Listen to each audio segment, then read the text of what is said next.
Mid Morning Talk with Najma Khota is almost at the end of our show for today. And I'm so very pleased to welcome our very special guest, Zaheera Soomar, who is talking to us live out of Canada.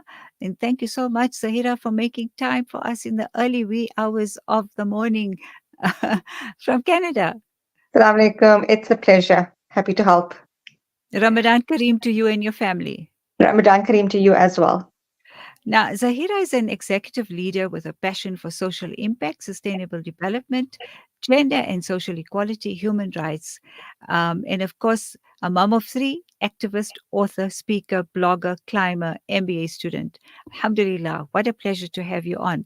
Zahira, we are Jazakallah. talking about your activism, and our focus, of course, is on the Palestinian struggle. And I just want to tie in our discussion on what I've done for the program for today and the weeks to follow, and that is that we've looked at Muslim empires, we've looked at their rise, we're looking at their fall, of course, but and the Ashara Mubashara who were given the glad tidings of Jannah, but drawing the lessons from their strength, their resilience, their fearlessness, and all of that which we're seeing displayed in the Ghazan Muslims. Alhamdulillah. I just want to share something that was written so that we can set the tone for our discussion, if I may. Just pondering the undefeatable power of the human spirit of those who are enduring one of the darkest of episodes possible in this world. To the world, though the world has turned away, these poor hungry souls are teaching us that even in the harshest of times, hope is not lost. The arrival of the sacred month of Ramadan also brings with it a powerful reassurance of faith that transcends ashes and rubble. Now, this is the what I was saying earlier in terms of the strength and the fearlessness. However, can you please give us what your role is currently as an activist in this matter? Sure, yeah. I mean, look, context or backstory is I'm South African. I live in Canada at the moment, but I think anybody who's from South Africa or is at least born in apartheid or grown up in apartheid understands the meaning of struggle, understands the meaning of apartheid. And even though we achieved democracy at some point, it's not like in South Africa, a switch turned on and everything was okay.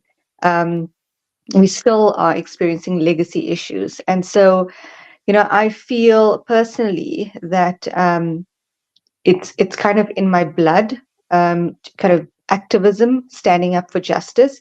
And along the years, I call myself an activist because I am willing to stand up, I'm willing to speak up, and I'm willing to risk things in fighting for justice and equality. And so, when we talk about Palestine, it's, as you say, it's not a new issue. It's not a recent issue. It's an issue that started way before you and I were even born. It persists over decades, in a century, if you can call it that.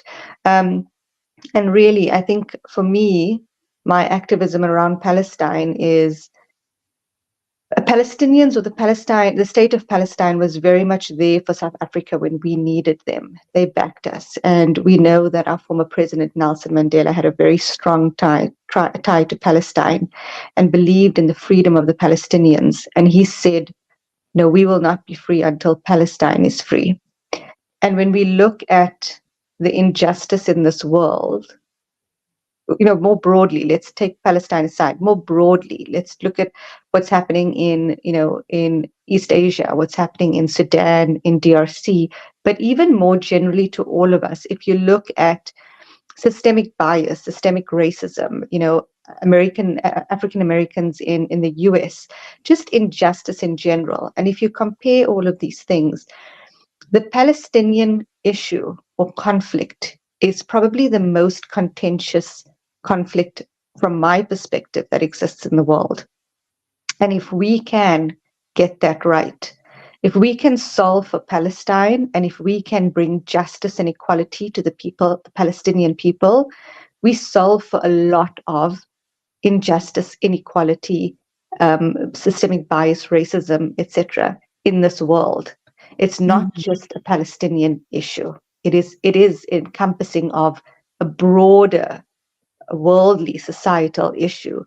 And therefore, it is everyone's right and responsibility to fight for it. Mhm. And we find that this has awakened something in everyone globally. Although, we talk about the activism, and yes, as South Africans, it is in our blood, etc. But when you talk about human rights and injustices, no matter where they are, then we find that this particular genocide that's taking place now, right in front of our eyes during our time, which is just so heart wrenching, it's awakened that human compassion, that humanness Absolutely. in each and every person in the world, except for those who don't support it, right? But Absolutely. this is what we're seeing happen. Can you elaborate on that? Yeah, I mean, look, I think the things that have woken people up is to, one is, I mean, they never in our lives have we seen a genocide being broadcast 24/7 on social Indeed. media or on screens, right? That's never happened before. And that's the reason why Sudan and DRC and other places don't get the same um, spotlight or focus or sense of emergency or urgency that Palestine is getting, because the ability for them to broadcast, even the Palestinians, they haven't done that before, right? The role that social media is playing and all these organizations play with their platforms has allowed us to view that raw footage, unfiltered, unedited, in real time, from the person on the ground, from their mouths, right? And I don't think that that's happened before. Before, we were always spoon fed by media. The narrative was always controlled, even though in a lot of instances we got, news in real time. We trusted that source. We trusted that spin. And it wasn't just Western media. It's all over, right? There Mhm. is elements of corruption. I don't even know what the right word is, infiltration, doctrination, everywhere. So I think one thing is we've all learned is, are we being spoon fed the truth? Are we being given the truth? And I think one thing people are realizing is that when you look at the raw footage and you look at the likes of BBC, CNN, all of these news channels and what they're actually broadcasting, there's a very distinct difference between the narrative, the headlines, and the footage and the way it's being spun. The other thing is that we're seeing, which I think is making a difference, is that the voice of the people and our rights and what we want to do. Take individuals in the US or in Canada or any other Western society. How our taxpayer, how our tax money being spent by government, right? We as citizens are entrusting government to spend our tax money in the way that we would like it to be. We need some say. And I think what we're realizing is that we actually have no say at the moment, and that we actually stripped of our power to have a say, yet we've elected these officials. And I think those things and a combination of other things are waking people up to realize how puppeted we are, and how much control we actually have of the lives that we lead and what we're being told. I think people are waking up and they're seeing that. So interesting that you brought that up, because we know Canada is in support of Israel. How are you, as Canadians, Feeling activists, about that. feeling about that? um, Look, firstly, I'll say it's a shock. We've been living in Canada for 7 years, and when we left South Africa, we went to the Middle East first, and when we were deciding where to immigrate to afterwards, we looked at Canada, but a bunch of other options as well. And one of the reasons we chose Canada was because look, we felt that there's no silver bullet country in this world that has it all. Also, everybody's requirements are different, right? But we did feel Canada was kind of this for the people, representing the people type of country, that it was about equal, and everybody has the right to exist and everybody has a voice. And that's what we felt from the government and from Trudeau. And it's been quite surprising, I'll tell you, going through the past 6 months being in Canada, because I think all of us are realizing that actually what we thought, and the party that we did put in place or elected isn't turning out to represent us in the way that we thought they did. When the stakes are high and decisions have to be made, the right words get used sometimes. I mean, it took our prime minister, I don't know how many months to even say the word ceasefire, as in actually utter it out of his mouth, right? Um, but, they aren't, when it comes to actual decisions being made, they might say the right words. They might say that, we want peace for the people of Palestine. We want the war to end. We want a ceasefire. But when your actions speak louder, when you stop UNRWA funding, when you send weapons to Israel, when you send a delegation. Right now, we have our Minister of Foreign Affairs actually in Israel at the moment visiting. And she just put out a status yesterday saying, we believe the women of Israel and the violence that was committed on the 7th of October, even though many news stations have debunked that. When you see that and when you see the actions, it just doesn't align. And so right now, personally, Najma, I'm very uncomfortable being in this country, and I'm very uncomfortable having my tax money um, fund these things, to be honest. Hmm. So, how have you taken forth your activism? A number of ways. One is, you pitch up at the protests. Numbers are always important. We need government to know and to see that we will not back down. We will not stop until the government actually represents our views. So there's physical activism on the ground. The second is we continuously write and advocate to write to our MPs, our constituents, etc. We're putting pressure on the local MPs, the local representatives, to influence at the higher level. And every single few days, there's a call to action around what needs to be done, who needs to be contacted, why they need to be contacted. For example, I mentioned Melanie Joly's in Israel at the moment, and yesterday we put out a call to action saying that she cannot do this. Like, she cannot be doing this. This is not representative of what we as Canadians feel. So there's always a call to action. Number three, we verbally and outspokenly stand up for the people of Palestine. Speak up, turn up, etc. Make our voices heard. Number four, there's kind of activism in the workplace, if you can call it that. And this is probably to a lesser degree because there are so many repercussions. I'm not sure how you're feeling about this in South Africa, but in Canada, there have been massive repercussions of people losing their jobs, students being expelled, repercussions in the workplace and in personal lives around speaking up for Palestine. I had a colleague of mine I had a friend who attended a protest with me last week, and one of his colleagues reported it to the HR that he attended a protest, as if that's wrong. I mean, it's your human right?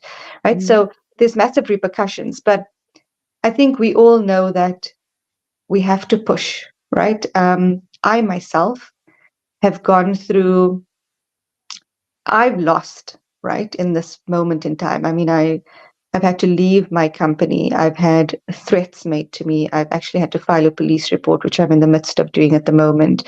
I have, calls that I'm receiving, messages that I'm receiving. And it's, there are times when I think, not just myself, many of us think, maybe we should take a back seat. Maybe we should simmer down. Maybe, because things are at stake, safety's at stake, livelihoods at stake. But then, Najma, you see a picture or a video coming out of Gaza, and immediately you reinforce that, no, you can't.